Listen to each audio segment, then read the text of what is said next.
కనలేని కన్నులేలనయ్యా, వినలేని చెవులేలనయ్యా, చూడ మనసాయనయ్యా, చూడ మనసా. వచ్చిన వాళ్ళందరూ పాడండి గట్టిగా. కన్ను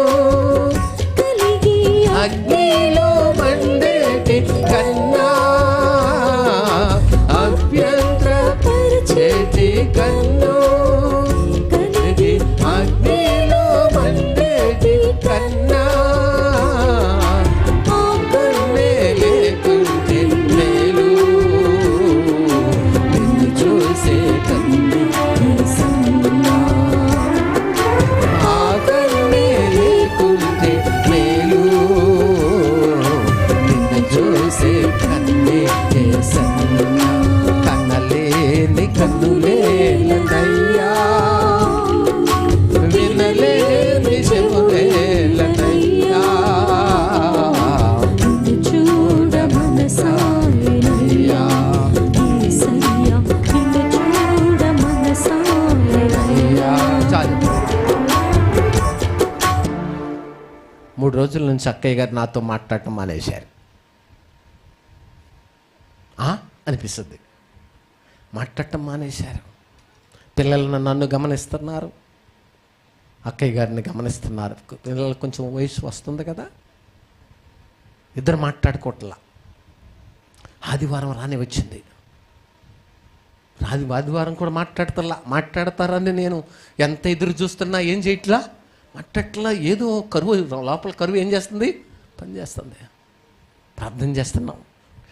గాఢాంధకరమైన మేఘం పట్టుకొచ్చిందండి ఆ రోజు. ఏం పట్టింది? మన తాటాకులతో ఉన్నప్పుడు చర్చి గాఢాంధకరమైన ముబ్బట్టింది. ఇక వర్షం పట్టండి, చర్చి చీకటపడింది. అప్పుడు అక్కయ్య గారు నాతో మాట్లాడారు. మేము కరువుతో ఉండడం వల్లనే ఈరోజు ఆరాధన కలగబోతుంది, ఆటంకం కలగబోతుంది అనే సంగతి వెంటనే తెలుసుకుని అప్పుడు ఏమండి అన్నారు. ఆనందమయ్య పరలోకంబు మనదే, అక్కడ నుండి వచ్చోనెసు. ఆనందమయ్య పరలోకంబు మనదే, అక్కడ నుండి వచ్చోనెసు. ఆనందం. ఎప్పుడైతే ఏమండి అని మళ్ళీ లైన్లోకి వచ్చి మళ్ళీ చక్కనిదిగా అనబడిన తర్వాత మొబ్బు ఎగిరిపోయింది. ఆరాధన చక్కగా జరిగింది. అందుకని దేవుని బిడ్డలారా, కరువు వచ్చిందా? భార్యాభర్తలు మాట్లాడుకోకపోతే కరువు ఎన్ని సంవత్సరాలు నడుస్తుంది? 1 రోజా, 2 రోజుల, నెలలా, సంవత్సరాల, గంటల, ఎంతవరకు నడుస్తుంది? కరువు ఎన్ని సంవత్సరాలు పనిచేస్తుంది మన సంసారాల్లో, మన మనసుల్లో ఎన్ని సంవత్సరాలు పనిచేస్తుందండి కరువు? ఏ కరువు? దేవుని మాట వినకపోవడం వల్ల వచ్చే కరువు. ఎన్ని సంవత్సరాలు, ఎన్ని రోజులు, ఎన్ని నెలల నుంచి కరువు పనిచేస్తుంది బిడ్డ. కరువుల్లో ఉంటే ఆత్మీయంగా చిక్కిపోతాము, కరువుల్లో ఉంటే బలం కోల్పోతాం బిడ్డ, కరువుల్లో ఉంటే ఐక్యతను కోల్పోతాం. కానీ అబ్రహాం గారికి కరువు వచ్చింది, ఐగుప్తు దేశానికి వెళ్ళిపోయారు. ప్రభా నేను కరువు వచ్చింది, ఐగుప్తు దేశానికి వెళ్తున్నాను అన్నారా? చాలామంది కరువు రాగానే, కష్టాలు రాగానే, ఇబ్బంది రాగానే లోకస్తులైపోతారు, లోకస్తుల్లాగా జీవిస్తారు, లోకస్తుల్లాగా బ్రతుకుతారు, లోకస్తుల్లాగా ఐగుప్తుల్లోకి వెళ్ళినట్టుగా బ్రతుకుతారు, ఇంకా ఐగుప్తుల్లో నివసిస్తున్నట్టు బ్రతుకుతారు. వాళ్ళ ఆశలన్నీ ఐగుప్తులే, వాళ్ళ ప్రవర్తన ఐగుప్తే, వాళ్ళ విధానం అంతా ఐగుప్తే. ఎందుకంటే ఇక మాకు భక్తి ఏంటి? దేవుడు ఏం చేశారు? కరువు వచ్చింది, నా భార్య నాతో మాట్లాడదు, నా భర్త నాతో మాట్లాడదు, పిల్లలే, నేను ఒంటరి అయిపోయా, నన్ను ఎవరు పట్టించుకోవట్లా, నా పరిస్థితి ఇది, నా పరిస్థితి ఇది. ఐగుప్తు వాతావరణం ఏలుబడి చేసింది అక్కడ. ఐగుప్తీలాగా జీవిస్తున్నారు వాళ్ళు. పైకి దేవుని పేరు చెప్పెదరు, దేవుని నమ్ముకున్నాం, ఏంటి పరిస్థితి అని ఇందాక వాక్యం విన్నట్టు దేవుని నమ్ముకున్నాం, ఆ పరిస్థితి ఏంటి? పరాక్రమము కలిగిన బలాఢ్యుడా. ప్రార్థన చేయి. ఈ కరువు ఎందుకు వచ్చిందో ప్రార్థన చేయి. కరువు ఒక రోజు ఎలవచ్చునా? మన సంవత్సరాల్లో ఒక రోజైనా కరువు నిలిచి ఉండొచ్చా? ఉండకూడదు, ఉండడానికి లేదు. కరువు ఉండకూడదు. కరువు అని అనకుండా చేయగలిగిన శక్తి ఎవరికి ఉంది? దేవుడు. కరువు అని అనకుండా జీవించే సంసారాలు క్రీస్తులో ఉన్నాయి. కరువు అని అంటానికి లేదు. అంతా మేము ఒక ఇంటికి వెళ్ళాం, వాళ్ళు సేవకులు, ఆ భార్య భర్తలు ఇద్దరు మాతో మన సీటుతో మాట్లాడుతూ ఆ సిస్టర్ గారు అంటారు, మేము భార్యాభర్తలముగా లోకానికి కనబడతాం కానీ మేమిద్దరం ఎవరము? స్నేహితులము. భార్యాభర్తలిద్దరు అంటే ఫ్రెండ్స్ అట, స్నేహితులట. మనం ఎలాంటి మనసుతో ఉంటున్నాం? కరువు లేదు. చూసారా, కరువు వచ్చింది. సుచిత్తములు అక్కడికి వెళ్ళారు. ఏమొచ్చిందండి? ఇప్పుడు ఏమొచ్చింది? శోధన వచ్చింది. భర్తతో మాట్లాడట్లా. ఆ ఇంట్లో కొన్ని సంవత్సరాల నుంచి కరువు వచ్చింది. ఈ లోపల తాను వెళ్ళే పనిలోనో లేక తాను ఉండిన ఏరియాలోనో ఒక పురుషుడి ద్వారా ఏమొచ్చింది? శోధన వచ్చింది. శోధనతో శోధనలో పడ్డారు. ఎలాగో భర్త మాట వింటలేదు కదా, ఇంకెంత కరువు వచ్చిందిగా. దీన్ని ఆధారం చేసుకున్నారు. ఒక పురుషుడు వల్ల పడ్డారు, లేక ఒక స్త్రీ వల్ల పడ్డారు. ఇక అక్కడ నుంచి పరిస్థితులు ఏమవుతాయి? కలవరపడినే కొండల వైపు కన్నులేతులా, కొండల వైపు నా కన్నులేతే కొదువతో నేను కుమిలిదనా, కొదువతో నేను కుమిలిదనా, నీవు నాకుండగా, నీవే నా అండగా, నీవు నాకుండగా, నీవే నా అండగా,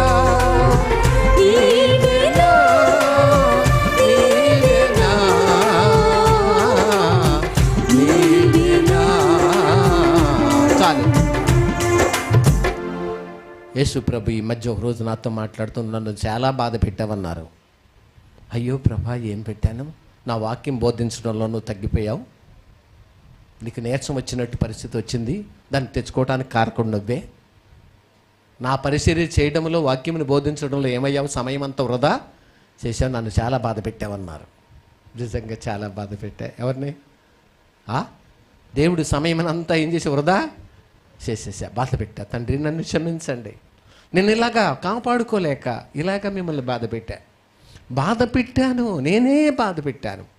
దేవుని బిడ్డలారా, కొన్నిసార్లు ప్రభువుని ఇలాగే మనం బాధ పెడతాం. బాధ కాబట్టి కరువు వచ్చింది.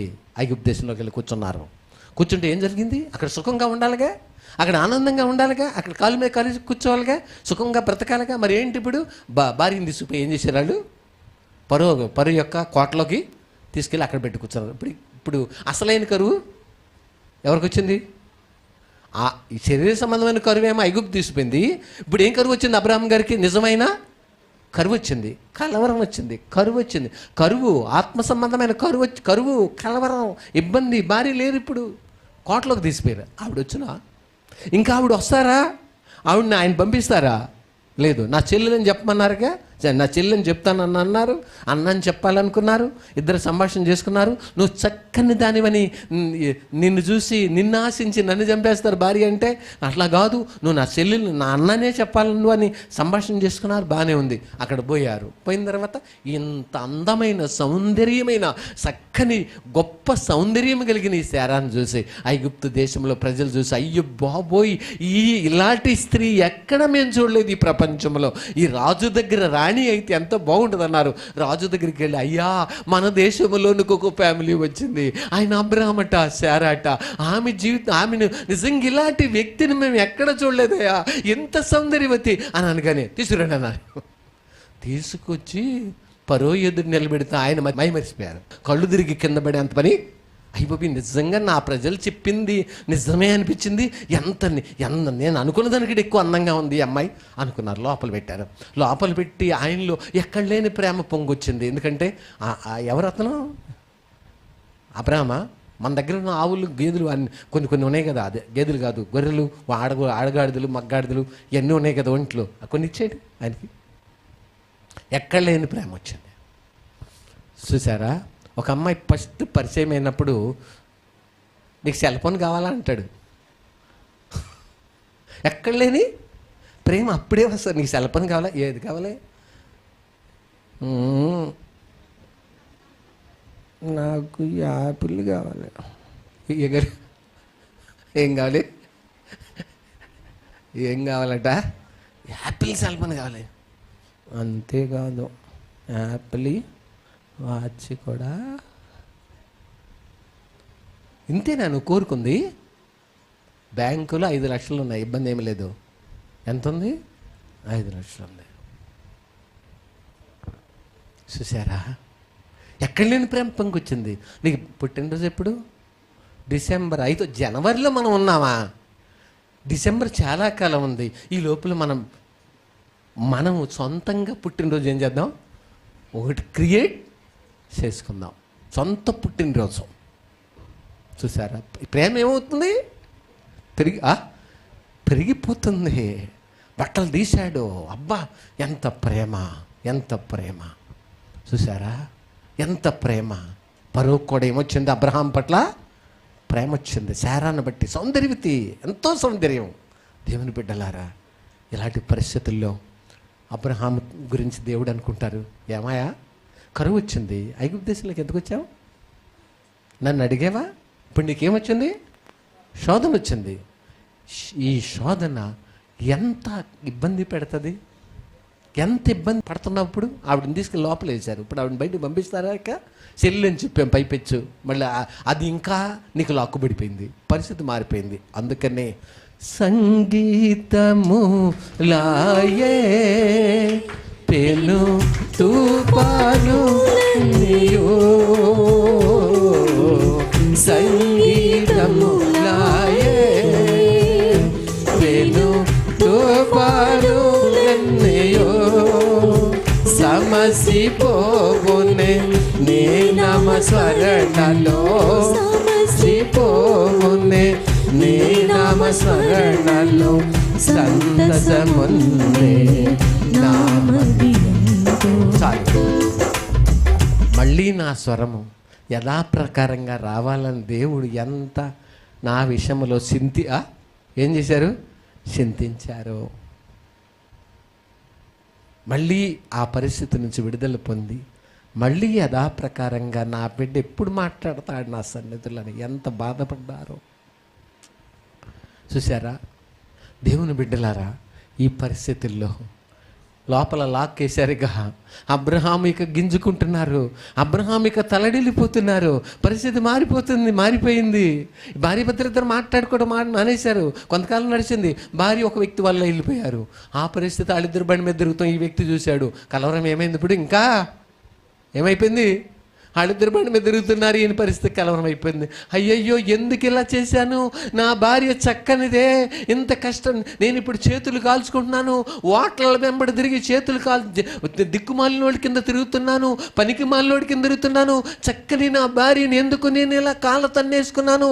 నా పరిస్థితి ఏమిటని ఆలోచించే మనసు వస్తే దేవుడే కరువు నుండి మనుషులను ఏం చేయగలరు? విడిపించగలరు. ఏంటి, ఆ వ్యక్తి బండి మీద తిరుగుతుంది నా భార్య. అవును, నువ్వే కాలదనుకున్నావు. ఏంటి, నా భర్త అమ్మాయిని ఎక్కించుకొని తిరుగుతున్నాడేంటి, నువ్వే కాలదనుకున్నావు. నీ పరిస్థితుల్లో నువ్వే దానికి కారకురాలువు, నువ్వు దానికి కారకుడు నువ్వే. అందుకనే సంసారమునకు నొప్పి అంటుకునే అంత పరిస్థితులు మన ద్వారా చేసుకోవడం మంచిది కాదు. సూర్యుడు అస్తమించే లోపులో మీరు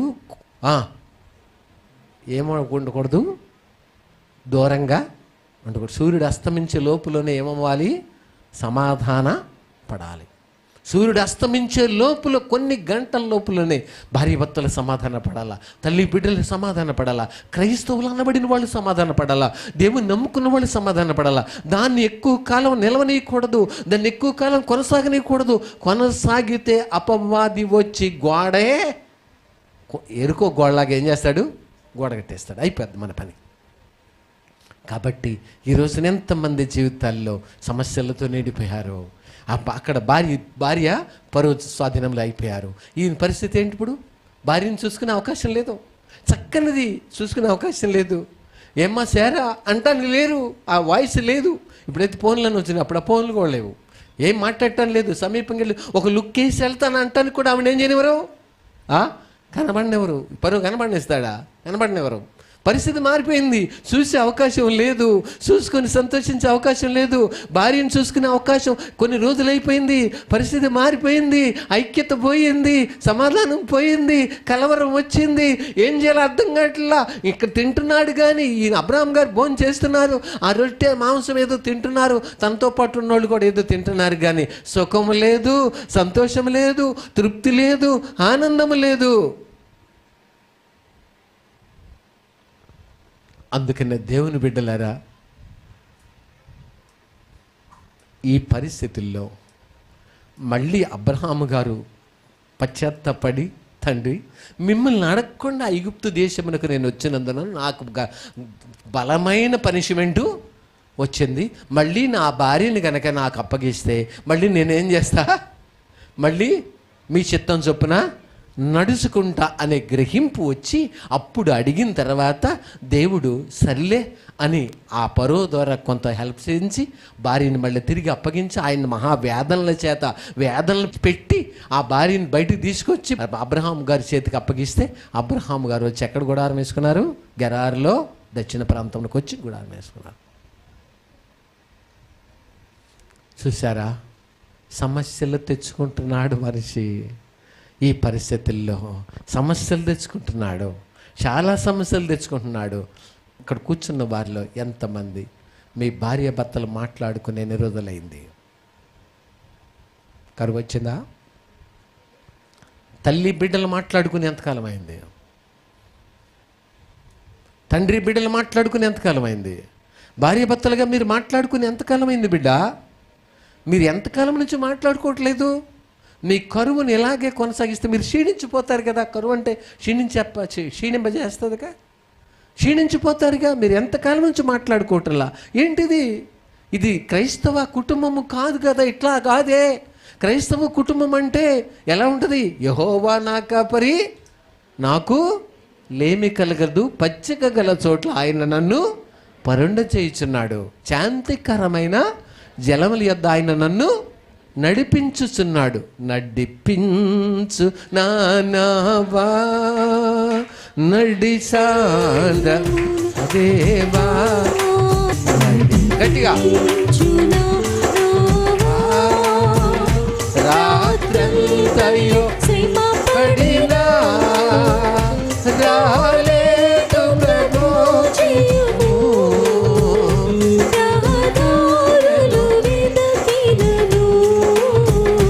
రాదాయను ప్రతిఫలము, రక్షించునే సిలువా రమణీయాతులలో రతనాలను వెదకుటలో రాజిల్లు నా పడవా నడిపించు నా నావా లోతైన జలములలో లోతున వినబడు స్వరమా లోబడుటను పెంచే రూపములు సవరించి నా ఈవులలో లోతైన బ్రతుకు రూపించని అర్పణగా రూపేశ చేయమయా నడిపించు నా నావా. చాలు. ఎంతకాలం నుంచి మీరిద్దరు మాట్లాడుకోవట్లేదు? మీరిద్దరు భార్య భర్తలేనా? భార్య భర్తలే. మరి మాట్లాడుకుంటున్నారా? మీలో సమాధానంగా ఉన్నారా? మీరు సమాధానం కలిగి జీవిస్తున్నారా? మీ ఇద్దరిలో సమాధానం అనేది నిలిచి ఉందా, ఎండిపోయిందా? నీటి కాలువన ఏరున నాటబడిన మొక్క ఆకు వాడక తన కాలమందు అదేమవుదట. నీ కాలువన నాటబడి ఏమవుదు? ఆకు వాడదు. మనం వాడిపోవటానికి లేదు. యేసు ప్రభు భక్తి అంటే నీటి కాలువ, యేసు ప్రభు భక్తి అంటే సమృద్ధి, యేసు ప్రభు భక్తి అంటే సమాధానం, యేసు ప్రభు భక్తి అంటే వెలుగు, యేసు ప్రభు భక్తి అంటే నెమ్మది, యేసు ప్రభు భక్తి అంటే సంతోషం. సంతోషమే సమాధానమే, సంతోషమే సమాధానమే, సంతోషమే సమాధానమే, చెప్పనా సఖ్యమైన సంతోషం.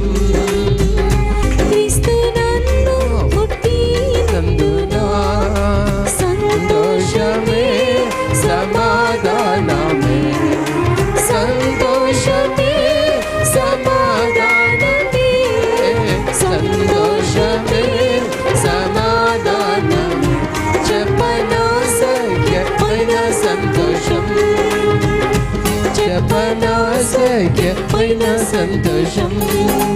ఈ సంతోషము నీకు కావలనా, ఈ సంతోషము నీకు కావలనా, ఈ సంతోషము నీకు కావలనా, నేడే యేసు నద్దకు రాము, నేడే యేసు నద్దకు రాము. సంతోషమే సమాధానమే, సంతోషమే సమాధానమే, సంతోషమే సమాధానమే, సైక్యమైన సంతోషం. పాడాలందరూ గట్టిగా, సైక్యమైన సంతోషం.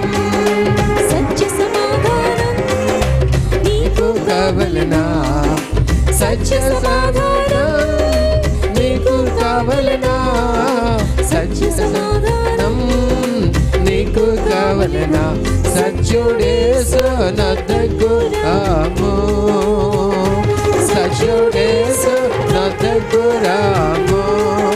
సంతోషమే సమాధానమే, సంతోషమే సమాధానమే, సంతోషమే సమాధానమే, చెప్పనా సఖ్యమైన సంతోషం, చెప్పనా సఖ్యమైన సంతోషం. నిత్య జీవము నాకు కావలనా, నిత్య జీవము నీకు కావలనా, నిత్య జీవము నీకు కావలనా, యేసు నద్దకు రాము, నిత్యుడేసు నద్దకు రాము. సంతోషమే సమాధానమే, సంతోషమే సమాధానమే, సంతోషమే సమాధానమే, చెప్పనా సఖ్యమైన సంతోషం, చెప్పనా సఖ్యమైన సంతోషం. మోక్ష భాగ్యము నీకు కావలనా, మోక్ష భాగ్యము నీకు కావలనా, మోక్ష భాగ్యము నీకు కావలనా, మోక్ష రాజు నద్దకు రాము, మోక్ష రాజు నద్దకు రాము. సంతోషమే సమాధానమే, సంతోషమే సమాధానమే, సంతోషమే సమాధానమే, చెప్పనా సైక్యమైన సంతోషం, చెప్పనా సైక్యమైన సంతోషం. యేసుక్రీస్తును నేడే చేర్చుకో, యేసుక్రీస్తును నేడే చేర్చుకో, యేసుక్రీస్తును నేడే చేర్చుకో. ప్రవేశించు నీ హృదయంలో, ప్రవేశించు నీ హృదయంలో. సంతోషమే సమాధానమే, సంతోషమే సమాధానమే, సంతోషమే సమాధానమే, చెప్పనా సైక్యమైన సంతోషం, చెప్పనా సైక్యమైన సంతోషం. ఈ సంతోషము నీకు కావలనా, ఈ సంతోషము నీకు కావలనా, సంతోషము నీకు కావలెనా నేడే యేసు బ్రతుకు రాము నేడే యేసు బ్రతుకు రాము. మనసులో మొండితనము చచ్చిపోవాలి, మనసులో పంతము చచ్చిపోవాలి, మనసులో మూర్ఖత్వము చచ్చిపోవాలి, మనిషిలో క్షమించలేని మనసు చచ్చిపోవాలి, మనిషిలో లోబడే మనసు రావాలా, మనిషిలో పాతవి జ్ఞాపకం చేసుకుని ఎదిరించే మనసు చచ్చిపోవాలా. దేవుడు నీ స్థితిని జ్ఞాపకం చేస్తే నువ్వెంత పవిత్రమైన వ్యక్తిగా ఉన్నావు. ఎదుటి వ్యక్తిని 100 లెక్కించి 100 తప్పులు చూపిస్తాడు మనిషి. నిన్ను దేవుడు లెక్కించినప్పుడు నీలో ఎన్ని చూపిస్తారు? ఆయన దేవదూతల్లోనే ఏం కనుగొంటున్నారు? లోపములను కనుగొంటున్నారు. ఎవరు పవిత్రులు కాదో, ఎవరు పరిశుద్ధులు కాదో. మీరు నన్ను ప్రశ్నిస్తారు. నీకు ఒక పురుషుడిని ఇస్తే, నీకు ఒక స్త్రీని ఇస్తే నువ్వెందుకు బాధిస్తున్నావు? ఆమె విలువ, అతని విలువ నీకు తెలియలేదో. ఎంత బాధపడుతున్నారు దేవుడు. ఒకసారి జ్ఞాపకం చేసుకొని మీ సన్నిధి మాత్రం ఉంచమని మీ చేతులకు అప్పగించుకుంటూ యేసు నామమున అడుగుతున్నాం తండ్రి, ఆమేన్. పరలోకమందున్న మా తండ్రి, గట్టిగా నీ చిత్తము పరలోకమందు నెరవేరినట్లు మమ్మల్ని శోధనలోకి తేక దుష్టుని తప్పించు. రాజ్యము, శక్తి, మహిమ నిరంతరం నీవెన్నావు తండ్రి, ఆమేన్. తండ్రి ప్రేమయు, కుమారుని యొక్క కృపయు, పరిశుద్ధాత్మని యొక్క అన్యోన్య సహవాసము ఈ మేరకు మనందరికీ తోడేయండి. సమస్తమైన కరువుల నుంచి, సమస్తమైన ఈతి బాధల నుంచి సుఖజీవనముతో గడుపు సంవత్సరములు, దినములు, నెలలు మనకు అనుగ్రహించి సంతోష సమాధానాలు, సత్య సంబంధమైన సంతోష సమాధానాలు మన హృదయములోను మన ఇంటిలో ఏలుబడినట్లు సిద్ధపరిచి ఆయనతో మమేకమై ఆయన చిత్తానుసారముగా నడుచుకునే భాగ్యం ఇచ్చి ఆయనే ఘనతామహిమ పొందునుగాక. ఆమెన్. యేసు రక్తమే జయం, సిలువ రక్తమే జయం, అపాదికులకు అనంత నాశనం కలుగును గాక. ఆమేన్. తండ్రి ప్రేమయు, కుమారుని యొక్క కృపయు, పరిశుద్ధాత్మని యొక్క అన్యోన్య సహవాసము ఈ మేరకు మనందరికీ మరొకసారి తోడేయండి. సత్య సమాధానములతో నింపే ఆయనే ఘనత మహిమ పొందును గాక. ఆమేన్. God bless you. మంచిది. మీ అందరికీ వందనాలు.